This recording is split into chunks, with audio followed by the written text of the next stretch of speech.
bersama saya Gendriani dengan NIM 2120203886208088. Hari ini kita akan belajar mengenai fikih, yaitu tentang zakat. Apa sih sebenarnya itu zakat? Zakat berasal dari bahasa Arab yaitu zakah yang memiliki arti dasar seperti bersih, suci, subur, berkembang, dan berkah. Kemudian kata ini menunjukkan makna pemurnian atau pembersihan. Dalam konteks ini, zakat bermakna sebagai tindakan untuk membersihkan atau menyucikan sesuatu, khususnya dalam hal harta. Nah, secara istilah dalam syariat Islam, zakat adalah kewajiban yang harus ditunaikan oleh seorang muslim untuk mengeluarkan sebagian harta tertentu yang telah mencapai nisab atau batas minimum dan haul atau waktu. Selanjutnya, jenis-jenis zakat. Yang pertama yaitu zakat fitrah, yaitu zakat yang wajib dikeluarkan di setiap musim menjelang Hari Raya Idul Fitri. Nah, zakat ini berupa bahan makanan pokok atau uang yang senilai dengan makanan pokok atau jumlahnya sekitar 2,5 kg makanan pokok seperti beras per orang. Nah, selanjutnya zakat mal atau harta.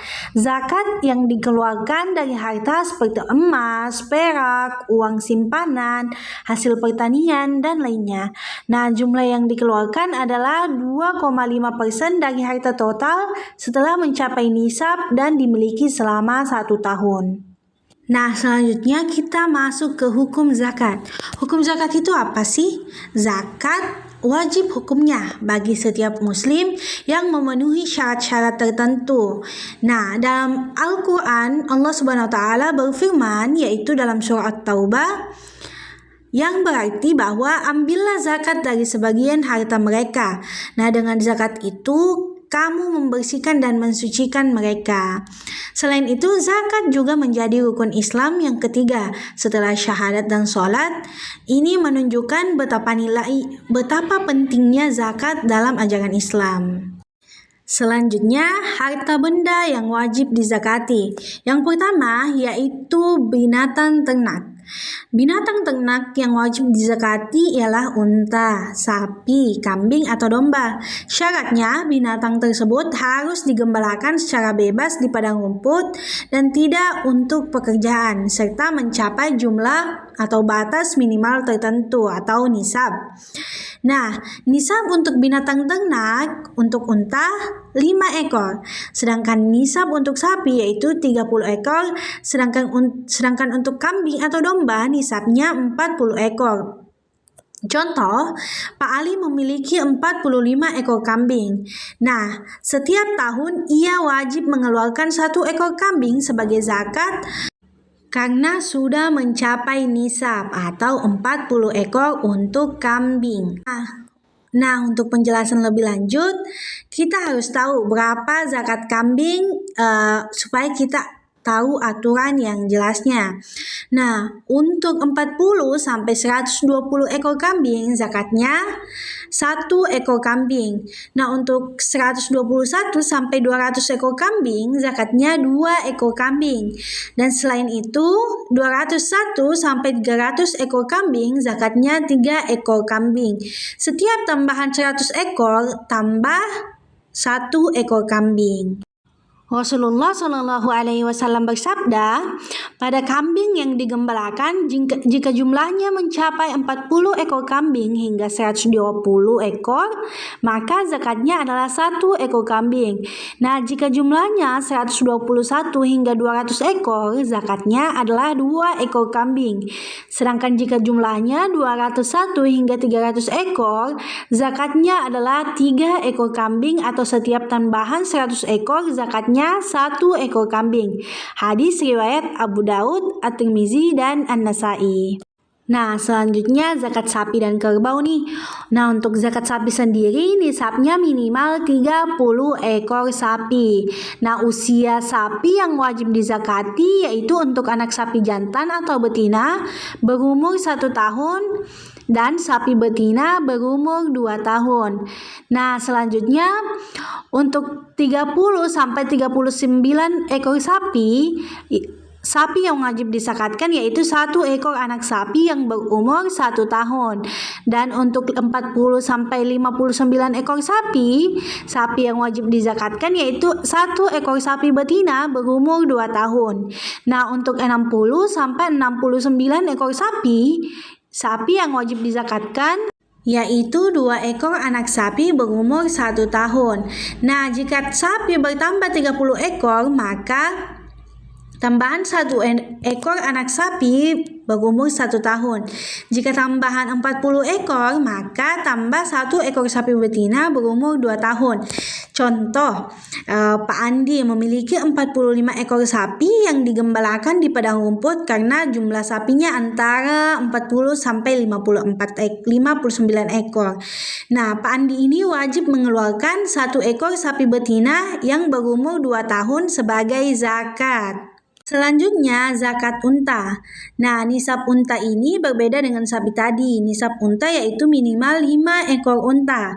Nah, usia unta yang wajib dizakati yaitu anak unta betina berumur 1 tahun, anak unta betina berumur 2 tahun, unta betina berumur 3 tahun, serta unta betina berumur 4 tahun.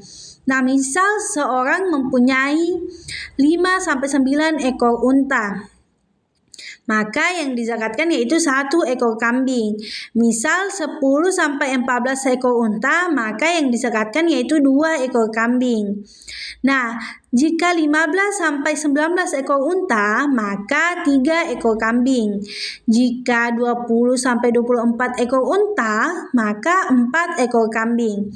Nah, namun jika 25-35 ekor unta, maka kita harus mengeluarkan zakat sebanyak 1 ekor anak unta betina berumur 1 tahun.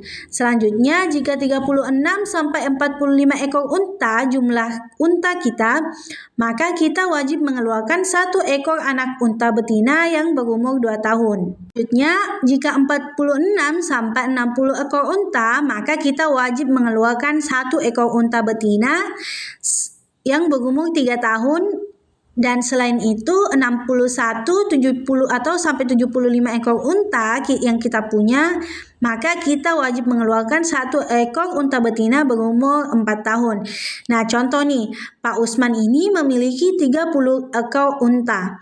Berdasarkan aturan zakat, karena Pak Usman memiliki 25 sampai 35 ekor unta, maka zakatnya adalah 1 ekor anak unta betina berumur 1 tahun. Selanjutnya, zakat emas dan perak. Emas dan perak juga wajib dizakati jika mencapai nisab dan dimiliki selama 1 tahun penuh.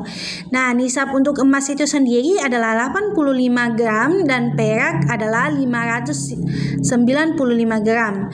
Nah, zakat yang dikeluarkan adalah 2,5%. Selanjutnya, contoh kasusnya nih. Misal, Ibu Siti atau ibu kalian semua memiliki emas sebanyak 100 gram dan telah dimilikinya selama 1 tahun, maka zakat yang harus dikeluarkan adalah 2,5% dari 100 gram atau 2,5 gram emas. Selanjutnya yaitu harta perniagaan. Nah, harta perniagaan adalah harta yang digunakan untuk berdagang, seperti barang dagangan, aset, atau modal yang dimiliki untuk tujuan keuntungan. Nah, nisabnya sama dengan nisab emas, yaitu setara dengan 85 gram emas. Nah, zakat yang dikeluarkan juga adalah 2,5% dari total harta perniagaan setelah dihitung laba dan rugi. Nah, misal Pak Budi memiliki toko dengan nilai total barang dagangannya, modal dan uang tunai sebesar 200 juta rupiah.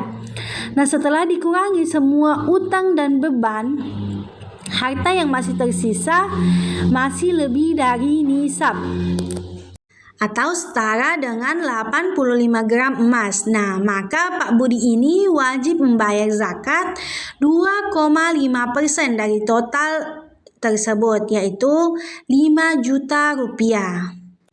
Selanjutnya yaitu hasil tambang.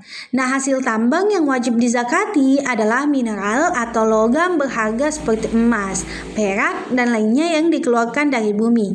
Nisabnya sama dengan emas dan perak, yaitu 85 gram emas atau setara dengan nilai tersebut, dengan zakat sebesar 2,5%. Contoh, Pak Hasan memiliki tambang emas kecil dan berhasil mengeluarkan emas berat 100 gram dalam setahun. Maka ia wajib membayar zakat sebanyak 2,5%, yaitu 2,5 gram emas atau nilainya dalam bentuk uang. Nah, selanjutnya yaitu harta terpendam. Harta terpendam adalah harta yang ditemukan yang diduga berasal dari zaman dahulu. Nah, harta ini wajib dizakati sebanyak 20% dari total yang ditemukan tanpa memperhitungkan nisab. Misal Pak Ahmad menemukan koin emas kuno seberat 1 kilogram di ladangnya, maka ia wajib membayar zakat sebesar 20% dari harta temuan tersebut, yaitu 200 gram emas. Mengapa di sini tidak diperhitungkan jumlah tahunnya? Karena di sini adalah barang terpendam atau barang temuan yang diduga berasal dari zaman dahulu dan sudah dipastikan itu bertahun-tahun. Selanjutnya yaitu biji makanan yang mengenyangkan. Nah, hasil pertanian berupa biji-bijian yang mengenyangkan dan menjadi makanan pokok seperti gandum, padi, jagung wajib dizakati jika mencapai nisab sebesar 653 kg. Dan jika diairi dengan air hujan, zakatnya adalah 10%. Sedangkan jika diairi dengan usaha, misal menggunakan irigasi sendiri atau pompa, maka zakatnya adalah 5%. Nah, contoh Pak Hadi memiliki ladang padi dan berhasil panen sebanyak 700 kg. Karena padi tersebut diairi dengan usaha, maka Pak Hadi ini wajib mengeluarkan zakat sebesar 5% dari 700 kilo atau 35 kg padi. Nah, selanjutnya siapa sih penerima zakat itu? Nah, menurut Al-Quran, zakat hanya boleh diberikan kepada 8 golongan, yaitu yang pertama fakir atau orang yang hampir tidak memiliki apa-apa.